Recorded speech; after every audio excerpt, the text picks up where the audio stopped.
Mainesi Bokoro has grandchildren at home who need to eat. Every blow from a hoe could make that possible. Finally, she hits something, roots, not usually part of their diet, but these are desperate times in Zimbabwe. Zimbabwe, like other countries in southern Africa, is experiencing an El-Nino induced drought, its worst drought in decades. Many families are hungry.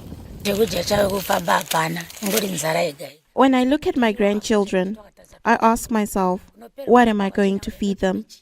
I stay up all night worrying about what am I going to give them the next day. This drought is terrible. Most people in Zimbabwe live in rural communities. Agriculture is a major source of food and income. People in this area have started preparing their fields. This one is for maize, Zimbabwe's staple food. They dug holes in a straight line, and when it rains, they'll put their seeds and fertilizer in each hole. Then they'll do this, cover it up, and hope for a good harvest.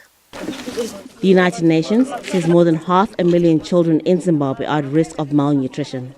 There is a risk of increased morbidity and mortality among children here in Zimbabwe due to the drought.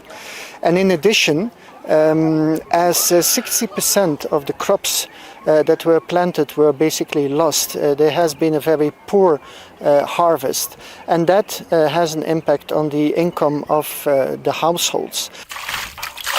Women in the village prepare supper. They'll mix the roots they dug up with some porridge. That will be their main meal for the day. Finding more food for the children will be another challenge.